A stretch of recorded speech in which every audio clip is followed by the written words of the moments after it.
The original Asgardian Avenger is back. But this time, the God of Thunder has competition for the mantle. Get ready for some familiar faces and a few new ones. We're breaking down who's who and where we left off with key characters in Thor Love and Thunder. Starting with the God of Thunder himself, Thor.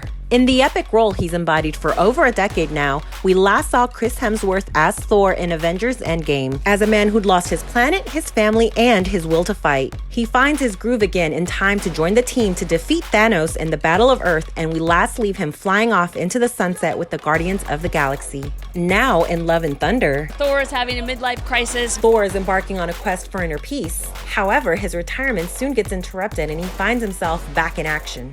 There's an adolescence to him, there's a wackiness to him, there's a wildness to him. Next, Jane Foster, the mighty Thor. Natalie Portman, as the physicist who captured Thor's heart, had her last true appearance in the post-credits scene of Thor: The Dark World. A sweeping kiss suggests the two will live happily ever after, but alas, they don't. And after, Jane is only referenced in passing as an ex and a sore spot for Thor. We see her briefly in Endgame, but only in repurposed footage in a scene where Thor returns to 2013 Asgard. Now, in Love and Thunder, this is Jane unlike we've ever seen. Wielding the magical hammer Mjolnir, she makes a stunning return as the mighty Thor. But how this happened and what this means to Thor, we'll have to see in the film.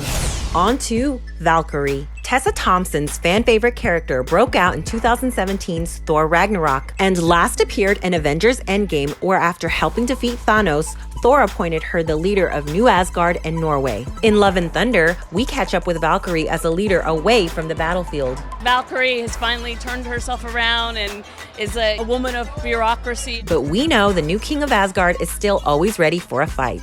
Now turning to Korg the Rock. Thor's rocky best friend, the Cronin Gladiator, voiced by director Taika Waititi, was last seen in Endgame on New Asgard after fighting in the Battle of Earth. In Love and Thunder, we see Korg right by Thor's side again. The God of Thunder will probably need all the help he can get as he readies to take on Gore the God Butcher, a scarred galactic killer played by an almost unrecognizable Christian Bale. Gore seeks the extinction of all the gods and wields a strange and terrifying sword. Director Taika Waititi described Gore as layered and one of the best villains Marvel's had.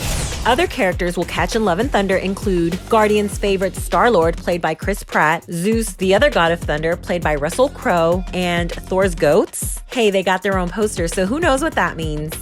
But there you have it, breaking down who's who in Thor Love and Thunder. Bound to be quite a storm. Make sure to catch us on the next Heat Vision Breakdown.